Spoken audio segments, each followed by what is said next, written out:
Hello दोस्तों, good morning. स्वागत है आप सबका श्रीकृपा क्लासेज पर। दोस्तों, इस वीडियो में हम लोग आरपीएफ कांस्टेबल व एसआई एग्जाम 2024 के शिफ्ट में पूछा सकने वाले most important GK GS miscellaneous व करंट के प्रश्नों को सॉल्व करेंगे। दोस्तों, ये सारे क्वेश्चंस हमारे आपके एग्जाम में पूछे जाने वाले प्रश्नों के सभी टॉपिक्स, प्रश्नों के लेवल व प्रश्नों के टेंस, इसके अलावा दोस्तों आपके प्रीवियस ईयर एग्जाम्स के प्रश्नों को पूरी तरह से एनालाइज करके बनाया गया एक मोस्ट इंपॉर्टेंट वीडियो है। तो दोस्तों, आप लोग इन्हें कॉन्सेंट्रेट होकर सॉल्व करें। क्वेश्चंस कम सॉल्व होने पर पुनः प्रश्नों का रिवीजन करें ताकि आरपीएफ कांस्टेबल व एसआई एग्जाम 2024 में आप लोग जीके जीएस मिसलेनियस व करंट के टॉपिक से अच्छा स्कोर कर सकें। ध्यान रखें दोस्तों, आपके एग्जाम में आपका पूरा जीके यानी कि हिस्ट्री, पॉलिटी, जियोग्राफी, इकोनॉमिक्स, पूरा आपका मिसलेनियस यानी विविध का चैप्टर, पूरा आपका जीएस यानी कि जनरल साइंस व करंट अफेयर्स, इन सभी टॉपिक्स का अच्छा खासा वेटेज है। पूरे 50 क्वेश्चंस आपके इन सभी टॉपिक से पूछे जाएंगे। तो चलिए दोस्तों, ज़्यादा समय न लेते हुए हम लोग इन सभी मोस्ट इंपॉर्टेंट प्रश्नों को सॉल्व करना शुरू करते हैं। दोस्तों, क्वेश्चन से स्टार्ट करेंगे हम लोग करंट के टॉपिक से। सबसे पहले हम लोग करंट को कवर करेंगे, पुनः इसी वीडियोस में अन्य टॉपिक्स को कंप्लीट करेंगे। क्वेश्चन है दोस्तों हमारा, 71वीं मिस वर्ल्ड 2024 का खिताब किसने जीता? रिसेंटली करंट से मोस्ट इंपॉर्टेंट क्वेश्चन है दोस्तों, बिल्कुल आपके ट्रेंड में है, आपके लेवल में है। क्वेश्चन है हमारा, 71वीं मिस वर्ल्ड 2024 का खिताब किसने जीता? करेक्ट आंसर होगा क्रिस्टीना पिस्कोवा, जो कि चेक गणराज्य से आती हैं। अब चूंकि दोस्तों रिसेंटली करंट से हमारा क्वेश्चन आया हुआ है, तो इस टॉपिक से जितने भी क्वेश्चंस बनते हैं अधिकांश प्रश्नों को हम लोग यहीं पे कवर करेंगे। यही हमारे प्रिपरेशन की स्ट्रेटजी है दोस्तों, कि जिस भी टॉपिक्स को हम लोग उठाएंगे उस टॉपिक्स के अधिकांश प्रश्नों को पूरे एक्स्ट्रा फैक्ट के साथ वहीं पे कवर करेंगे। ध्यान दीजिएगा दोस्तों, आप लोग सारे क्वेश्चन सिलेक्ट रखे गए हैं। पहला क्वेश्चन है हमारा, जून 2024 में लगातार दूसरी बार लोकसभा के अध्यक्ष के रूप में किसे चुना गया? करेक्ट आंसर होगा ओम बिरला को। आपके हर टॉपिक से दोस्तों यहाँ पे सुपर क्वेश्चंस लगाए गए हैं, आप लोग सभी प्रश्नों को पूरी तरह से रिवाइज जरूर करेंगे। नेक्स्ट, जून 2024 में किसे भारतीय सेना के अगले उप प्रमुख के रूप में नियुक्त किया गया? करेक्ट आंसर होगा एनएस राजा सुब्रह्मण्य को। नेक्स्ट, हाल ही में तेलंगाना स्थापना दिवस यानी कि तेलंगाना फाउंडेशन डे 2024 कब मनाया गया है? करेक्ट आंसर होगा 2 जून को। अगला क्वेश्चन है आपका, जून 2024 में किसे तंबाकू नियंत्रण के लिए ब्रांड एम्बेसडर के रूप में नियुक्त किया गया है? करेक्ट आंसर होगा पीवी सिंधु को। नेक्स्ट, भारत के लोकसभा चुनाव 2024 में कुल कितने करोड़ लोगों ने मतदान देकर विश्व रिकॉर्ड बनाया है? तो 64.2 करोड़ लोगों ने। ध्यान रखेंगे। नेक्स्ट, वर्ष 2024 में हैदराबाद को पूर्णतः किस राज्य की राजधानी बनाया गया है? तो तेलंगाना की। पूरी तरह से आप प्रिपेयर रहेंगे, ये आपके एग्जाम्स के लिए सुपर क्वेश्चंस हैं करंट के दोस्तों, जिनको हम लोग एक साथ कंप्लीट कर रहे हैं। अगला क्वेश्चन हमारा क्या देखेंगे, जून 2024 में किस देश ने अपनी पहली अंतरिक्ष एजेंसी कासा की स्थापना की है? करेक्ट आंसर होगा दक्षिण कोरिया ने। नेक्स्ट, राष्ट्रीय मानवाधिकार आयोग यानी कि एनएचआरसी का नया कार्यवाहक अध्यक्ष किसे नियुक्त किया गया है? करेक्ट आंसर होगा विजय भारती सयानी को। आगे बढ़िएगा। क्वेश्चन है दोस्तों हमारा, 18वीं लोकसभा चुनाव 2024 में किस राजनीतिक पार्टी ने सबसे ज्यादा सीटें जीती हैं? तो भारतीय जनता पार्टी ने। अगला क्वेश्चन, विश्व पर्यावरण दिवस यानी कि वर्ल्ड इन्वायरमेंट डे 2024 कब मनाया गया है? करेक्ट आंसर होगा 5 जून को। नेक्स्ट, किसे दीनदयाल बंदरगाह प्राधिकरण के अध्यक्ष के रूप में नियुक्त किया गया है? करेक्ट आंसर होगा सुशील कुमार सिंह को। नेक्स्ट, जून 2024 में किसने एशिया के सबसे अमीर व्यक्ति का खिताब फिर से हासिल कर लिया है? तो गौतम अडानी ने। हर क्वेश्चंस को आप लोग पूरी तरह से प्रिपेयर रखेंगे। हम आपको बताना चाहेंगे दोस्तों, आपके एग्जाम में जो 50 क्वेश्चंस का वेटेज है, इनके पूरे पाठ्यक्रम को हमारे द्वारा 29 पीडीएफ में पूरी तरह से कवर कर लिया गया है और ये पीडीएफ अभ्यर्थियों को दिए जा रहे हैं। नेक्स्ट, हिंदी साहित्य भारती पुरस्कार 2024 से किसे सम्मानित किया गया है? करेक्ट आंसर होगा कृष्ण प्रकाश को। अगला क्वेश्चन, विश्व दुग्ध दिवस यानी कि वर्ल्ड मिल्क डे 2024 कब मनाया गया है? करेक्ट आंसर होगा 1 जून को। आगे बढ़िएगा। क्वेश्चन है हमारा, वर्ष 2024 में रिलायंस इंडस्ट्रीज द्वारा भारत के पहले मल्टी मॉडल लॉजिस्टिक्स पॉड का निर्माण कहाँ शुरू किया जाएगा?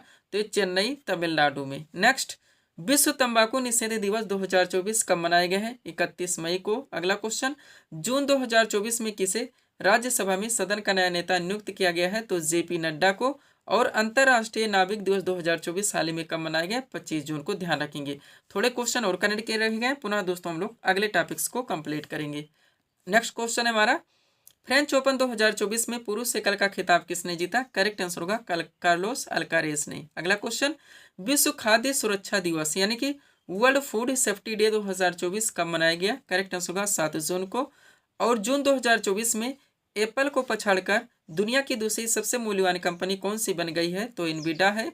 और विश्व महासागर दिवस यानी कि वर्ल्ड ओशियंस डे 2024 कब मनाया गया है, तो 8 जून को। ये हमारे करंट के क्वेश्चन थे दोस्तों, जिनको हम लोगों ने एक साथ कंप्लीट किए हैं। आगे बढ़ेंगे दोस्तों, थोड़ा सा पीडीएफ के बारे में बात होगी, पुनः हम लोग अगले टॉपिक्स को कंप्लीट करेंगे। ध्यान दीजिएगा दोस्तों, एसएससी ऑल एग्जाम्स और रेलवे ऑल एग्जाम्स का ऑल इन वन नया वर्जन कंबाइंड पीडीएफ दोस्तों हमारे द्वारा प्रिपेयर किया गया है, क्योंकि आपकी बहुत सारी वैकेंसीज एसएससी और रेलवे में लग चुकी हैं। तो इसके लिए दोस्तों ये ऐसा पीडीएफ है कि आपको अलग अलग वैकेंसीज के लिए अलग अलग पीडीएफ लेने की आवश्यकता नहीं पड़ेगी। इस पीडीएफ को बनाने में दोस्तों आपके एसएससी व रेलवे के विभिन्न एग्जाम्स के प्रीवियस ईयर एग्जाम्स के क्वेश्चंस को भी पूरी तरह से एनालाइज किया गया है। इसके अलावा दोस्तों आपके क्वेश्चंस के वेटेज को, उनके लेवल को, उनके ट्रेंड को भी पूरी तरह से ध्यान में रखा गया है। वैकेंसीज की बात की जाए तो एसएससी में आपका सीजीएल टियर 1 समाप्त हो चुका है, टियर 2 की तैयारी है, एमटीएस आपका चल ही रहा है, जीडी आपकी लग चुकी है, आरपीएफ कांस्टेबल एसआई आपका एग्जाम डेट लग चुका है, एलपी है, टेक्नीशियन है, एनटीपीसी और ग्रुप डी है। इनमें से किसी भी वैकेंसीज में अच्छी फाइट के लिए आप इस पीडीएफ को परचेज कर सकते हैं। इसमें आपका पूरा साइंस यानी फिजिक्स, केमिस्ट्री व बायो का स्पेशल पीडीएफ आएगा, पूरा आपका स्टैटिक जीके यानी कि हिस्ट्री, पॉलिटी, ज्योग्राफी, इकोनॉमिक्स और आपका पूरा मिसलेनियस यानी विविध का स्पेशल पीडीएफ आएगा, पूरा आपका करंट का भी स्पेशल पीडीएफ आएगा। मात्र 100 रुपीज़ इसकी पेड फीस रखी गई है। व्हाट्सअप नंबर आप लोगों के सामने, जहां पर जुड़कर आप पीडीएफ ले सकते हैं। बढ़ेंगे दोस्तों हम लोग अगले टॉपिक्स की ओर। अगला क्वेश्चन दोस्तों आपके सामने है, देखेंगे किस टॉपिक से रखा गया है। क्वेश्चन है हमारा, हरिप्रसाद चौरसिया का संबंध किस वाद्यंत्र से? करेक्ट आंसर होगा बांसुरी से। टॉपिक क्या है दोस्तों हमारा? प्रमुख वादक एवं उनके वाद्यंत्र। आप जानते हैं आपका सुपर टॉपिक है, ट्रेंडिंग टॉपिक है, एवरग्रीन टॉपिक है। आपके हर शिफ्ट में यहाँ से क्वेश्चन देखने को मिलेंगे। तो सब कुछ पूरी तरह से कलेक्ट करके दोस्तों सीट आपके सामने लगा दी गई है। अगर इस सीट को आप अच्छे से प्रिपेयर करते हैं, इस टॉपिक से कोई भी क्वेश्चन आपके एग्जाम में आते हैं ना, क्वेश्चन आपसे मिस होंगे ना ही एग्जाम में आपको तुक्का लगाना पड़ेगा। इसी में से ऑलरेडी आपके एग्जाम्स में क्वेश्चन बनते रहते हैं, वह कंटिन्यू रिपीट होते रहते हैं। तो चलिए दोस्तों इस मोस्ट सुपर टॉपिक्स को हम लोग पूरी तरह से कंप्लीट करना शुरू करते हैं। क्वेश्चन था हमारा, हरिप्रसाद चौरसिया का संबंध किस वाद्यंत्र से? करेक्ट आंसर होगा बांसुरी से। चलिए दोस्तों इस सीट को अपने सामने करते हैं, देखिएगा इंपॉर्टेंट पॉइंट्स के जरिए इस टॉपिक को पूरी तरह से कंप्लीट किया गया। स्टार्ट करते हैं। पहला पॉइंट है हमारा, जाकिर हुसैन, अल्लाह रखा खां, गुदई महाराज, सफात खान और लतीफ खां। 5 नाम ध्यान रखेंगे, पांचों मोस्ट इंपॉर्टेंट हैं, ये तबला वादक है। नेक्स्ट, पंडित रविशंकर, विलायत खां, निखिल बनर्जी, बंदे हसन और शाहिद परवेज। 5 नाम यहाँ पर भी ध्यान रखेंगे, पांचों मोस्ट इंपॉर्टेंट है, ये सितार वादक हैं। आगे बढ़िए, अब केवल 4 नाम ध्यान रखने हैं। हरिप्रसाद चौरसिया, पन्नालाल घोष, रोनू मजूमदार और राजेंद्र कुलकर्णी, ये 4 नाम जो कि बांसुरी वादक हैं। नेक्स्ट, अमजद अली खां, अलाउद्दीन खां, अली अकबर खां और हाफिज खां। 4 नाम यहाँ पर भी ध्यान रखने हैं जो कि सरोद वादक हैं। आगे बढ़िए, केवल 2 नाम, उस्ताद बिस्मिल्लाह खान और दयाशंकर जगन्नाथ जो कि सहनाई वादक हैं। 2 ही नाम, गोविंद स्वामी पिल्लई और एल सुब्रमण्यम जो कि वायलिन से हैं। आप केवल एक नाम, क्या क्या? उस्ताद रहमान खान जो कि पखावत से हैं। एक ही नाम ध्यान रखिए, टीवी गोपालकृष्णन जो कि मृदंग से हैं। एक ही नाम ध्यान रखिए, नीरू स्वामी पिल्लई जो कि नादस्वरम से। एक ही नाम ध्यान रखिए, शिव कुमार शर्मा जो कि संतूर से हैं। एक ही नाम ध्यान रखिए, असद अली खां जो कि रुद्रवीणा से हैं। एक ही नाम ध्यान रखिए, यू श्रीनिवासन जो कि मैंडोलिन से हैं। और एक ही नाम ध्यान रखिए, अन्नपूर्णा देवी जो कि सुरबहार से हैं। जब चाहे आप इस सीट को 1 मिनट में रिवाइज कर सकते हैं। यही वजह है दोस्तों, हम अपने वीडियोस में आपको कभी ऑप्शन से नहीं पढ़ाते, क्योंकि उससे दोस्तों ये सारी चीज़ें आपकी कभी क्लियर नहीं हो सकती, कंफ्यूजन क्रिएट होगा, टाइम टेकिंग होगा।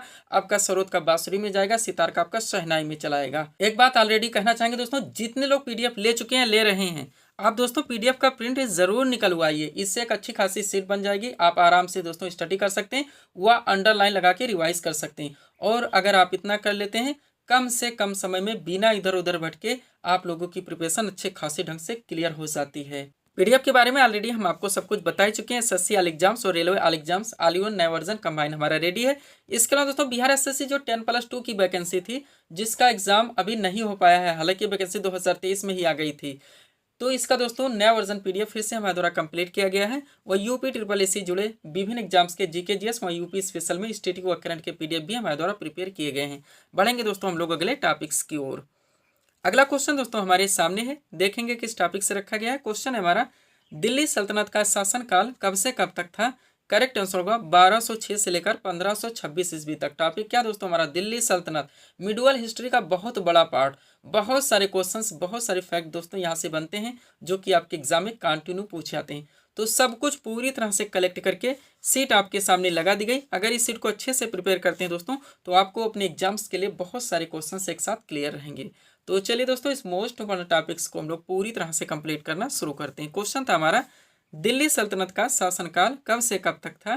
करेक्ट आंसर होगा 1206 से लेकर 1526 ईस्वी तक। अब नोट देखिएगा, जहां पे दिल्ली सल्तनत के जितने भी फैक्ट निकल सकते हैं, जितने भी क्वेश्चंस बन सकते हैं, जितने भी टेंट से पूछा सकते हैं, सब कुछ पूरी तरह से कलेक्ट किया गया है। पहला पॉइंट है हमारा, भारत पर पहला सफल मुस्लिम आक्रमण मोहम्मद बिन कासिम ने 712 ईस्वी में किया था। उसने सिंध एवं मुल्तान को जीत लिया था। नेक्स्ट, महमूद गजनवी ने 1001 से 1027 ईस्वी के बीच भारत पर 17 आक्रमण किए। इनमें 1025 ईस्वी में सोमनाथ के शिव मंदिर पर किया गया आक्रमण सबसे प्रसिद्ध था। वह मोहम्मद गौरी को भारत में तुर्क सत्ता का संस्थापक माना जाता है। पूरी तरह से आप प्रिपेयर रहेंगे। अब ये बेसिक चीजें थी, यहाँ से आपका दोस्तों दिल्ली सल्तनत स्टार्ट हो जाता है।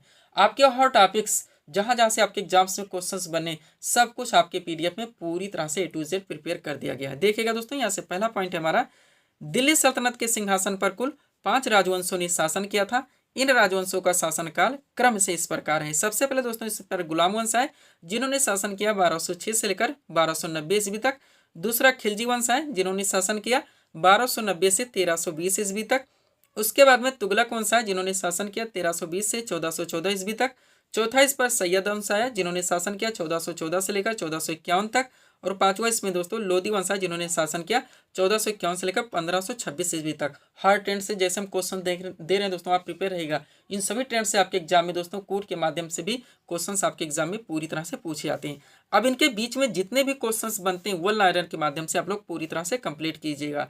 एक एक क्वेश्चन इसमें आपके एग्जाम के लिए सुपर हो सकते हैं। एक एक क्वेश्चन की कीमत आप लोग जानते हैं। और आपके दोस्तों एग्जाम में जीके जीएस और करंट का ही पूरा फाइट है 50 क्वेश्चन का। चलिए पहला क्वेश्चन क्या हमारा, गुलाम वंश के संस्थापक कौन थे? करेक्ट आंसर होगा कुतुबुद्दीन ऐबक। नेक्स्ट, गुलाम वंश के किस शासक को लाख बख्श के नाम से जाना जाता है? करेक्ट आंसर होगा कुतुबुद्दीन ऐबक। अगला क्वेश्चन, कुतुब मीनार की नींव किस शासक ने डाली थी? करेक्ट आंसर होगा कुतुबुद्दीन ऐबक। नेक्स्ट, दिल्ली सल्तनत के किस सुल्तान की मृत्यु चौगान यानी कि पोलो खेलते हुए हुई थी? तो भी कुतुबुद्दीन ऐबक। और कुब्बतुल इस्लाम मस्जिद का निर्माण किसने करवाया था? करेक्ट आंसर होगा कुतुबुद्दीन ऐबक। कुतुबुद्दीन ऐबक से जुड़े 5 सवाल ध्यान रखेंगे। नेक्स्ट, तुर्कानी चहलगानी दल का गठन किसने किया था? इल्तुतमिश ने। सुपर क्वेश्चन है एग्जाम के लिए। नेक्स्ट, दिल्ली सल्तनत के किस सुल्तान ने इक्तादारी प्रथा चलवाई थी? तो भी इल्तुतमिश ने। और कुतुब मीनार के निर्माण कार्य को किसने पूरा करवाया था? करेक्ट आंसर होगा इल्तुतमिश ने। ध्यान रखेंगे। नेक्स्ट, दिल्ली सल्तनत की दरबारी भाषा क्या थी? तो फारसी थी। किताबुल हिंद की रचना किसने की थी? अलबरूनी ने। आगरा नगर की स्थापना किसके द्वारा की गई थी? सिकंदर लोदी के द्वारा।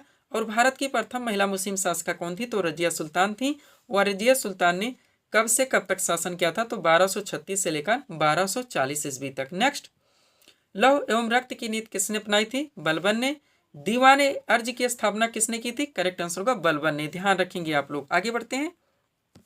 अगला क्वेश्चन क्या दोस्तों, यहाँ से हमारा, बाजार नियंत्रण प्रणाली किसने अपनाई थी? अलाउद्दीन खिलजी ने। तुगलक वंश का संस्थापक कौन था? गयासुद्दीन तुगलक। यात्री इब्न बतूता किस देश का निवासी था? तो मोरक्को का। किताबुल रहला नामक पुस्तक की रचना किसने की थी? इब्न बतूता ने। अलाई दरवाजा का निर्माण किसने करवाया था? अलाउद्दीन खिलजी ने। और तुगलकनामा की रचना किसने की थी? करेक्ट आंसर होगा अमीर खुसरो ने। हर क्वेश्चन को दोस्तों आपको पूरी तरह से प्रिपेयर रखने हैं। पीडीएफ के लिए व्हाट्सअप नंबर लगा हुआ है। बढ़ेंगे दोस्तों हम लोग अगले टॉपिक्स की ओर। अगला क्वेश्चन दोस्तों हमारे सामने है, देखेंगे किस टॉपिक से रखा गया। क्वेश्चन है हमारा, हर्षचरित नामक पुस्तक के लेखक कौन है? करेक्ट आंसर होगा बाण भट्ट। क्वेश्चन हमारा किस टॉपिक से लगा हो दोस्तों? महत्वपूर्ण जितनी भी प्राचीन पुस्तकें हैं उनके लेखक। आप जानते हैं आपका सुपर टॉपिक है, डायरेक्टली आपके एग्जाम्स में क्वेश्चन पूछे जाते हैं। तो सब कुछ दोस्तों जितने भी हो सकते हैं पूरी तरह से कलेक्ट करके सीट आपके सामने लगा दी गई। इस सीट को दोस्तों आप लोग अच्छे से प्रिपेयर रखेंगे। चलिए शुरू करते हैं हम लोग। क्वेश्चन था हमारा, हर्षचरित नामक पुस्तक के लेखक कौन है? करेक्ट आंसर होगा बाण भट्ट। टॉपिक है आपका महत्वपूर्ण प्राचीन पुस्तकें एवं उनके लेखक। चलिए सीट को थोड़ा सा अपने सामने करते हैं। देखिएगा, एक तरफ महत्वपूर्ण पुस्तकों के नाम दिए गए, दूसरी तरफ संबंधित लेखक के नाम दिए गए। बात की जाए दोस्तों पृथ्वीराज रासो की, तो इनके लेखक चंद्रवरदाई हैं। गीतांजलि, गार्डनर, पोस्ट ऑफिस और गोरा, 4 बुक्स के नाम एक साथ ध्यान रखेंगे। चारों मोस्ट इंपॉर्टेंट है। इनके लेखक रविंद्रनाथ टैगोर हैं। 49 डेज के लेखक दोस्तों अमृता प्रीतम है। 10 टू पाकिस्तान के लेखक खुशवंत सिंह हैं। रंगभूमि के लेखक प्रेमचंद हैं। पल्लव के लेखक सुमित्रा नंदन पंत हैं। आगे बढ़िएगा। कुरुक्षेत्र और उर्वशी दोनों एक साथ ध्यान रखेंगे। इनके लेखक रामधारी सिंह दिनकर हैं। आगे बढ़ते हैं हम लोग। अगला क्या दोस्तों हमारा, अनहैप्पी इंडिया, मोस्ट इंपॉर्टेंट, हजारों बार पूछा गया है। इनके लेखक लाला लाजपत राय हैं। भारत भारती के लेखक मैथिली शरण गुप्त हैं। कागज ते कैनवास के लेखक अमृता प्रीतम है। पंचतंत्र के लेखक विष्णु शर्मा है। द कंपनी ऑफ वीमेन के लेखक खुशवंत सिंह है। प्रेम वाटिका के लेखक रस खान है। नेक्स्ट हमारा क्या दोस्तों, नेचुरल हिस्ट्री जिनके लेखक प्लिनी हैं। बुद्ध चरितम के लेखक अश्वघोष हैं। कादम्बरी के लेखक बाणभट्ट हैं। पूरी तरह से आप प्रिपेयर रहेंगे। आगे बढ़िएगा। अगला क्या दोस्तों हमारा, the Indian struggle most important लेखक सुभाष चंद्र बोस हैं। शाहनामा के लेखक फिरदौसी हैं। सूर सागर, सूर सारावली और साहित्य लहरी तीनों के लेखक सूरदास जी हैं। हुमायूं नामा की लेखिका गुलबदन बेगम है। लाइफ डिवाइन के लेखक अरविंद घोष हैं। अनामिका के लेखक सूर्यकांत त्रिपाठी निराला हैं। यामा के लेखक महादेव वर्मा है। एन एरिया ऑफ डार्कनेस के लेखक दोस्तों वीएस नाइपाल हैं। पूरी तरह से आप प्रिपेयर रखेंगे। बहुत सारी जगह से दोस्तों कलेक्शन करके एक एक टॉपिक यहाँ पे आपको कंप्लीट करवाया जा रहा है, जो कि सब कुछ आपके पीडीएफ में पूरी तरह से मेंशन है। नेक्स्ट है आपका हिंदू व्यू ऑफ लाइफ, जिनके लेखक डॉक्टर सर्वपल्ली राधाकृष्णन हैं। राजतरंगड़ी के लेखक कल्हड़ हैं। कुमार संभोम, अभिज्ञान शाकुंतलम और मेघदूत इनके लेखक कालिदास जी हैं। मालती माधव के लेखक भवभूति हैं। किताबुल हिंद के लेखक अलबरूनी हैं। दादा कामरेड के लेखक यशपाल हैं। चिदम्बरा के लेखक दोस्तों स्मितानंदन पंत हैं। The dark room, my days और मालगुडी डेज इनके लेखक आर के नारायण हैं। आगे बढ़िएगा। अगला क्या दोस्तों हमारा, चंद्रकांता मोस्ट इंपॉर्टेंट, जिनके लेखक देवकी नंदन खत्री हैं। कामसूत्र के लेखक वात्स्यायन हैं। हितोपदेश के लेखक नारायण पंडित हैं। अर्थशास्त्र के लेखक चाणक्य कौटिल्य हैं। एक और इनका नाम है दोस्तों विष्णुगुप्त, वो भी ध्यान रखेंगे। कामायनी के लेखक जयशंकर प्रसाद हैं।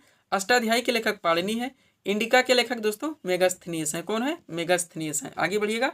अगला हमारा क्या है, गीत गोविंद, जिनके लेखक जयदेव हैं। पद्मावत के लेखक मलिक मोहम्मद जायसी हैं। आईने अकबरी और अकबरनामा दोनों ध्यान रखेंगे, लेखक अबुल फजल हैं। बीजक के लेखक कबीर दास जी हैं। गोदान और कर्मभूमि के लेखक प्रेमचंद हैं। इंटरलैंड इंडिया की लेखक इंदिरा गांधी हैं। कुली के लेखक दोस्तों मुल्कराज आनंद है। और मृच्छ कटिकम के लेखक दोस्तों शूद्रक हैं। इतना आप लोगों को यहाँ से दोस्तों पूरी तरह से प्रिपेयर रखने, ताकि किसी भी टॉपिक से दोस्तों कोई भी क्वेश्चन आपका मिस ना हो। आगे बढ़िएगा। पीडीएफ के लिए दोस्तों ये हमारा व्हाट्सअप नंबर लगा हुआ है। बढ़ेंगे हम लोग अगले टॉपिक्स की ओर। अगला क्वेश्चन दोस्तों आपके सामने देखेंगे किस टॉपिक से रखा गया है। क्वेश्चन है हमारा, त्रिस्तरीय पंचायती राज व्यवस्था का सुझाव किस समिति ने दिया। करेक्ट आंसर होगा बलवंत राय मेहता समिति ने। क्वेश्चन हमारा किस टॉपिक से लगा है दोस्तों, पंचायती राज व्यवस्था। आप जानते हैं मोस्ट वन टॉपिक से आपका बहुत सारे क्वेश्चंस, बहुत सारे फैक्ट यहाँ से बनते हैं, जो कि आपके एग्जाम में ऑलरेडी पूछे जाते हैं। तो सब कुछ हर टेंट से दोस्तों प्रिपेयर करके सीट आपके सामने लगा दी गई। इस सीट को अगर आप अच्छे से प्रिपेयर करते हैं, कोई भी क्वेश्चन इस टॉपिक से आपके मिस नहीं हो सकते। तो चलिए दोस्तों इस मोस्ट वन टॉपिक्स को हम लोग पूरी तरह से कंप्लीट करना शुरू करते हैं। क्वेश्चन था हमारा, त्रिस्तरीय पंचायती राज व्यवस्था का सुझाव किस समिति ने दिया। करेक्ट आंसर होगा बलवंत राय मेहता समिति ने। अब इंपॉर्टेंट पॉइंट्स के जरिए इस टॉपिक को आप लोग पूरी तरह से कंप्लीट करेंगे। चलिए शुरू करते हैं। फर्स्ट पॉइंट है हमारा, पंचायती राज व्यवस्था भारत में स्थानीय स्वशासन का एक विकेंद्रीकृत रूप है। यह ग्रामीण समुदायों को सशक्त बनाने और जमीनी स्तर पर लोकतंत्र को बढ़ावा देने के लिए पेश की गई थी। पूरी तरह से आप प्रिपेयर रहेंगे। अब आप जानते हैं दोस्तों पंचायती राज व्यवस्था के 3 स्तर होते हैं। सबसे पहले उसको देखिए। तो पंचायती राज व्यवस्था में 3 स्तर होते हैं। सबसे पहले ग्राम पंचायत, फिर पंचायत समिति और फिर जिला पंचायत। ध्यान रखेंगे। अब यहाँ से एक पॉइंट आप लोग कलेक्ट कीजिए। पहला पॉइंट है, भारत में प्रतिवर्ष 24 अप्रैल को राष्ट्रीय पंचायती राज दिवस मनाया जाता है। इस दिवस का मुख्य उद्देश्य स्थानीय शासन के महत्व के बारे में जागरूकता बढ़ाना है। नेक्स्ट, पंचायती राज व्यवस्था को 73वें संविधान संशोधन 1992 के द्वारा संवैधानिक दर्जा प्रदान किया गया था। अगला पॉइंट है, पंचायती राज व्यवस्था सर्वप्रथम 2 अक्टूबर 1959 को राजस्थान के नागौर जिले में प्रारंभ की थी। पूरी तरह से आप प्रिपेयर रहेंगे। नेक्स्ट, त्रिस्तरीय पंचायती राज व्यवस्था का सुझाव बलवंत राय मेहता समिति के द्वारा दिया गया था। नेक्स्ट, संविधान की 11वीं अनुसूची। पूरी तरह से प्रिपेयर रखेंगे। पंचायती राज व्यवस्था संविधान की किस अनुसूची में आता है, 11वीं अनुसूची में। यानी संविधान की 11वीं अनुसूची पंचायती राज निकायों के दायरे में, इसमें दोस्तों टोटल 29 कार्यों को शामिल किया गया है। और लॉर्ड रिपन को भारत में स्थानीय स्वशासन का जनक मानाता है। ध्यान रखेंगे। हर ट्रेंड से दोस्तों क्वेश्चंस को हम उठाते हैं, जो भी टॉपिक उठाया जाता है वहीं पे पूरी तरह से प्रिपेयर करने के लिए। आगे बढ़िएगा। अब 4 क्वेश्चन पहले आप कलेक्ट कीजिए। पहला है, ग्राम पंचायत की स्थापना का प्रावधान भारतीय संविधान के किस भाग में है। तो भाग 4 में है। नेक्स्ट, ग्राम पंचायत की स्थापना का प्रावधान भारतीय संविधान के किस अनुच्छेद में। तो अनुच्छेद 40 में है। अगला, बलवंत राय मेहता समिति का गठन कब किया गया था। 1957 में। और पंचायती राज की सूची के अंतर्गत आता है, तो राज्य सूची का विषय ध्यान रखेंगे आप लोग। अब चलिए पंचायती राज व्यवस्था से जुड़ी विभिन्न समितियां डायरेक्टली क्वेश्चन पूछे जाते हैं दोस्तों, कोर्ट के माध्यम से मिलाने के लिए ऐसे क्वेश्चन से डायरेक्टली आपके एग्जाम में पूछे जाते हैं, तो उनको आप लोग पूरी तरह से कलेक्ट कीजिए। पहला है पॉइंट क्या, पंचायती राज व्यवस्था में से जुड़े महत्वपूर्ण समितियां। स्टार्ट करते हैं। बात कीजिए हनुमंत राव समिति की, तो ये गठित की गई थी 1983 में। GBK राव समिति गठित की गई थी 1985 में। LM सिंघवी समिति गठित की गई थी 1986 में। बलवंत राय मेहता समिति गठित की गई थी 1957 में। अशोक मेहता समिति गठित की गई थी 1977 में, और थुंगन समिति दोस्तों गठित की गई थी 1989 में। ध्यान रखेंगे आप लोग। अब थोड़े से क्वेश्चंस कलेक्ट कीजिए दोस्तों, ताकि ये टॉपिक आपका पूरी तरह से कंप्लीट हो सके। पहला क्वेश्चन है, ग्राम पंचायत की आय का मुख्य स्रोत क्या है? तो मेला एवं बाजार कर। नेक्स्ट, पंचायती राज प्रणाली किस पर आधारित है? तो सत्ता के विकेंद्रीकरण पर। कौन पंचायती राज संस्थाओं के निर्वाचन के लिए उत्तरदायी? तो राज्य निर्वाचन आयोग। और द्विस्तरीय पंचायती राज व्यवस्था का सुझाव किसने दिया था?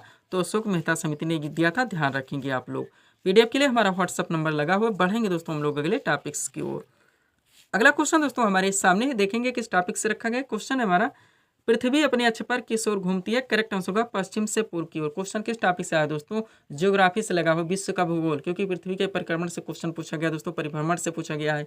तो दोस्तों यहाँ पे हम लोग पृथ्वी से रिलेटेड क्वेश्चन तो देखेंगे, लेकिन पृथ्वी आप लोग जानते हैं कि सौरमंडल का एक हिस्सा है। तो यानी इस टॉपिक को कवर करने के लिए दोस्तों हम लोग सौरमंडल से भी क्वेश्चन को कंप्लीट करेंगे। यानी कि जो सीट आपके सामने लगाई, बहुत सारे इंपॉर्टेंट क्वेश्चन को इसमें कंप्लीट किया गया है। इस सीट को आप लोग दोस्तों अच्छे से प्रिपेयर रखेंगे। चलिए शुरू करते हैं हम लोग। क्वेश्चन था हमारा, पृथ्वी अपने अक्ष पर किस ओर घूमती है? करेक्ट आंसर होगा पश्चिम से पूर्व की ओर। चलिए सीट को थोड़ा सा अपने सामने करते हैं।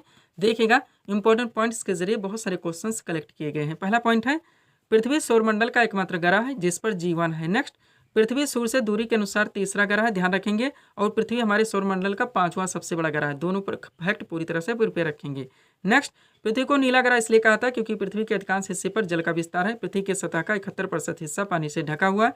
पृथ्वी का विषुवतीय व्यास 12,756 किलोमीटर है। और पृथ्वी का दोस्तों ध्रुवीय व्यास 12,714 किलोमीटर है। अगला पॉइंट देखिएगा, पृथ्वी के आंतरिक भाग को 3 अलग अलग परतों में विभाजित किया गया है। ये भी ध्यान रखेंगे। पृथ्वी का सबसे ऊपरी भाग है वो क्रस्ट है, मध्य भाग मेंटल है, और आंतरिक भाग दोस्तों कोर है। इतना दोस्तों डीपली क्वेश्चन तो आपके एग्जाम में पूछे ही जाएंगे। आगे बढ़िएगा। पॉइंट है हमारा, सौरमंडल में आकार के अनुसार आप ग्रहों का क्रम एक बार देख लीजिए। सबसे पहले बृहस्पति है, फिर शनि है, अरुण है, वरुण है, तब पृथ्वी, यानी 5वां सबसे बड़ा ग्रह है। उसके बाद में शुक्र है, मंगल, बुध है। सूर्य से दूरी के अनुसार आप जानते हैं बुध, शुक्र, पृथ्वी, मंगल, बृहस्पति, शनि, अरुण और वरुण। ध्यान रखेंगे। अब थोड़े से आप लोग क्वेश्चन कलेक्ट करेंगे दोस्तों, ताकि ये टॉपिक आपका पूरी तरह से कंप्लीट हो सके। क्या है पहला क्वेश्चन, विश्व पृथ्वी दिवस कब मनाया जाता है? 22 अप्रैल को। नेक्स्ट, पृथ्वी अपने अक्ष पर कितनी झुकी हुई है? तो 23.5 डिग्री। अगला, पृथ्वी किन 2 ग्रहों के मध्य स्थित है? तो शुक्र एवं मंगल के मध्य में। और क्षुद्र ग्रह किन 2 ग्रहों के बीच पाए जाते हैं? तो मंगल एवं बृहस्पति के बीच में। आगे बढ़िएगा। सौरमंडल में पार्थिव यानी आंतरिक ग्रह कौन कौन से हैं? तो बुध, शुक्र, पृथ्वी और मंगल है। सौरमंडल के बाह्य ग्रह कौन से हैं? तो बृहस्पति, शनि, अरुण और वरुण है। ध्यान रखेंगे। पृथ्वी का सबसे निकटतम ग्रह तो शुक्र ग्रह है। और पृथ्वी पर गुरुत्वाकर्षण बल सर्वाधिक कहाँ पर होता है? तो ध्रुवों पर होता है। इतना दोस्तों इस टॉपिक से आपको पूरी तरह से प्रिपेयर रखनी है। बढ़ेंगे हम लोग अगले टॉपिक्स की ओर। क्वेश्चन अगला आपके सामने देखेंगे किस टॉपिक से रखा गया है। क्वेश्चन है दोस्तों, राज्य के नीति निर्देशक तत्व यानी कि डीपीएसपी का वर्णन संविधान के किस भाग में? करेक्ट आंसर होगा भाग 4 में। क्वेश्चन का टॉपिक क्या दोस्तों? डीपीएसपी यानी कि राज्य के नीति निर्देशक तत्व। मोस्ट टॉपिक्स है, बहुत सारे मोस्ट आर्टिकल्स यहाँ से निकलते हैं दोस्तों, जो कि आपके एग्जाम में कंटिन्यू पूछे जाते हैं। तो सब कुछ पूरी तरह से कलेक्ट करके सीट आपके सामने लगाई गई है। इस सीट को दोस्तों आप लोगों को पूरी तरह से प्रिपेयर रखनी है। चलिए शुरू करते हैं हम लोग। क्वेश्चन था हमारा, राज्य के नीति निर्देशक तत्व यानी कि डीपीएसपी का वर्णन संविधान के किस भाग में? करेक्ट आंसर होगा भाग 4 में। अब इंपॉर्टेंट पॉइंट देखिए, जहाँ पे डीपीएसपी यानी राज्य के नीति निर्देशक तत्व को सारे फैक्ट को पूरी तरह से प्रिपेयर किया गया है। पहला पॉइंट है, राज्य के नीति निर्देशक तत्व यानी कि डीपीएसपी का वर्णन भारतीय संविधान के अनुच्छेद 36 से 51 तक है, जो कि संविधान का भाग 4 है। नेक्स्ट, राज्य के नीति निर्देशक तत्व जनतांत्रिक संवैधानिक विकास के नवीनतम तत्व हैं, जिनका उद्देश्य जन कल्याणकारी राज्य की स्थापना करना। ध्यान रखेंगे, एक एक कॉन्सेप्ट से हमारे बहुत सारे क्वेश्चंस आपके एग्जाम के लिए निकलते हैं, जो कि आपके एग्जाम में कंटिन्यू पूछे जाते हैं। अब यहाँ पे देखिए, राज्य के नीति निर्देशक तत्व के महत्वपूर्ण अनुच्छेद व प्रावधान इस प्रकार हैं। शुरू करते हैं। बात की जाए आर्टिकल 40 यानी आर्टिकल 40 मोस्ट इंपॉर्टेंट डॉक्टर पूछा जाता है। आर्टिकल 40 में किसका प्रावधान किया गया है? तो ग्राम पंचायत की स्थापना का प्रावधान किया गया है। क्वेश्चन के 10 को पलट दीजिए। ग्राम पंचायत की स्थापना का प्रावधान भारतीय संविधान के किस अनुच्छेद में वर्णित है? तो अनुच्छेद 40 में। इसलिए मैं दोस्तों रिवीजन व पीडीएफ के बारे में आपको फोकस करवाता रहता हूँ। अनुच्छेद 44, ये सारे मोस्ट इंपॉर्टेंट हैं। नागरिकों के लिए समान सिविल संहिता यानी कि यूसीसी का इसमें प्रावधान किया गया है। अनुच्छेद 48 का में पर्यावरण का संरक्षण और संवर्धन एवं वन तथा वन्य जीवों की रक्षा का प्रावधान किया गया है। अनुच्छेद 50 में कार्यपालिका से न्यायपालिका के पृथक्करण का प्रावधान किया गया।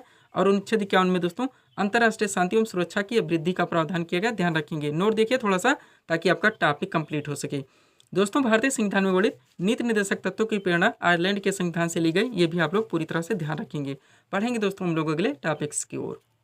अगला क्वेश्चन दोस्तों आपके सामने देखेंगे किस टॉपिक से रखा गया। क्वेश्चन है हमारा, टिक्का रोग किस फसल से संबंधित है? करेक्ट आंसर होगा मूंगफली से। क्वेश्चन का टॉपिक क्या दोस्तों, आपका जनरल साइंस में जो सबसे ज्यादा वेटेज का टॉपिक है आपका वायु, वहां से क्वेश्चन उठाया गया है और मोस्ट ऑफ क्वेश्चंस को कलेक्शन करके दोस्तों सीट आपके सामने लगाई गई है। एक एक क्वेश्चन आपके एग्जाम के लिए सुपर हो सकते हैं। हर क्वेश्चन को आप लोग पूरी तरह से प्रिपेयर रखेंगे। चलिए शुरू करते हैं। क्वेश्चन था हमारा, टिक्का रोग किस फसल से संबंधित है? करेक्ट आंसर होगा मूंगफली से। अब एक एक क्वेश्चन आप लोग कॉन्सेंट्रेट होकर सॉल्व करेंगे। पहला है, पसीने वाली ग्रंथियां मानव शरीर के किस अंग में मौजूद होती हैं? तो यकृत में। नेक्स्ट, मानव शरीर में नमक की मात्रा कितनी होती है? करेक्ट आंसर होगा 0.4%। अगला क्वेश्चन, रक्तहीन सर्जरी किसके माध्यम से होती है? तो लेजर के माध्यम से। और जैव प्रौद्योगिकी यानी बायोटेक्नोलॉजी का तात्पर्य क्या है? तो औद्योगिक प्रक्रियाओं में सजीवों का उपयोग। नेक्स्ट, किसने सर्वप्रथम पेसमेकर का आविष्कार किया था? तो क्रिश्चियन बर्नार्ड ने। और पोलियो का पहला प्रभावी टीका किसने बनाया था? तो जोनास ई साल्क ने बनाया था। हर क्वेश्चन को दोस्तों आपको पूरी तरह से प्रिपेयर रखने हैं। अगला क्वेश्चन देखेंगे हमारा क्या लगा हुआ है। क्वेश्चन है, खारे पानी में पैदा होने वाले पौधे कहलाते तो हाइलोफाइट कहा जाता है। नेक्स्ट, दुनिया का पहला मानव हृदय प्रत्यारोपण किसने किया था? करेक्ट आंसर होगा क्रिश्चियन बर्नार्ड ने। नेक्स्ट, पाचन के अंत में जारी ऊर्जा का रूप कौन सा होता है? तो रासायनिक ऊर्जा है। और दूध से दही बनाने का काम कौन करता है? तो जीवाणु करता है। नेक्स्ट, पेड़ की आयु का निर्धारण होता है वार्षिक वलय की संख्या से। कोशिका का ऊर्जा गृह किसे कहा जाता है? तो माइटोकॉन्ड्रिया को कहा जाता है। ध्यान रखेंगे आप लोग। आगे बढ़ते हैं। अगला क्वेश्चन हमारा क्या है, कोशिका में प्रोटीन निर्माण का सक्रिय स्थल है तो राइबोसोम है। कोशिका की आत्महत्या की थैली कहलाता है वो लाइसोसोम है। कोशिका में पाया जाने वाला आनुवंशिक पदार्थ है तो डीएनए है। इसका फुल फॉर्म जरूर ध्यान रखें, हालांकि सब कुछ आपकी पीडीएफ में बताया गया है। डीएनए यानी कि डीऑक्सी राइबो न्यूक्लिक अम्ल। नेक्स्ट, डीएनए का द्विकुंडल प्रारूप किसने दिया था? वाटसन एवं क्रिक ने। नेक्स्ट, मनुष्य में किस क्रोमोसोम के मिलने से पुत्र का जन्म होता है? तो पुरुष का वाई और स्त्री का यक्स। नेक्स्ट, जीन का सर्वप्रथम कृत्रिम संश्लेषण किसने किया था? हरगोविंद खुराना ने। उत्परिवर्तन के सिद्धांत के प्रतिपादक कौन थे? ह्यूगो डी व्रीज थे। प्राकृतिक चयन का सिद्धांत किसने दिया था? चार्ल्स डार्विन ने।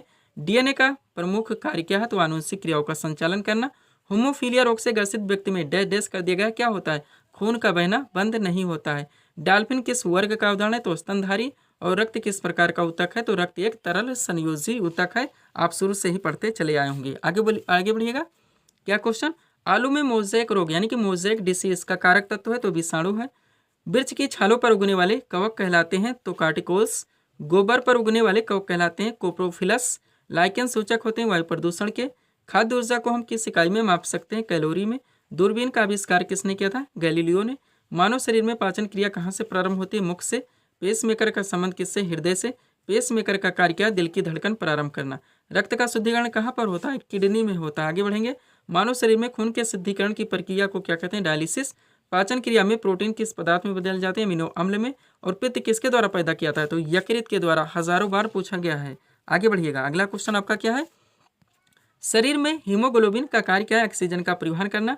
लाल रक्त कण क्या यानी कि आरबीसी रेड ब्लड सेल्स कहाँ उत्पन्न होते हैं? अस्थिमज्जा में। मानव शरीर की किस ग्रंथि को मास्टर ग्रंथि कहते हैं? तो पीयूष ग्रंथि। वृद्धावस्था में मनुष्य की हड्डियां क्यों कमजोर हो जाती हैं? कैल्शियम की कमी से। और पालक के पत्तों में किसकी मात्रा सबसे अधिक होती है? तो आयरन की। नेक्स्ट, हाइड्रोफोबिया रोग उत्पन्न होता है विषाणु द्वारा। आलू में मोज़ेक रोग का कारक तत्व है तो भी विषाणु। फाइकोलॉजी में किसका अध्ययन किया था है? शैवाल का। और फूलों के संवर्धन के विज्ञान को क्या कहते हैं? तो फ्लोरिकल्चर के नाम से जाना आता है। नेक्स्ट, डेंड्रोलॉजी का संबंध किससे? झाड़ियों के अध्ययन से। पोडोलॉजी में किसका अध्ययन किया जाता है? भूमि का। नाशपाती ने पियर का कौन सा भाग खाता है? तो गूदेदार पुष्पासन।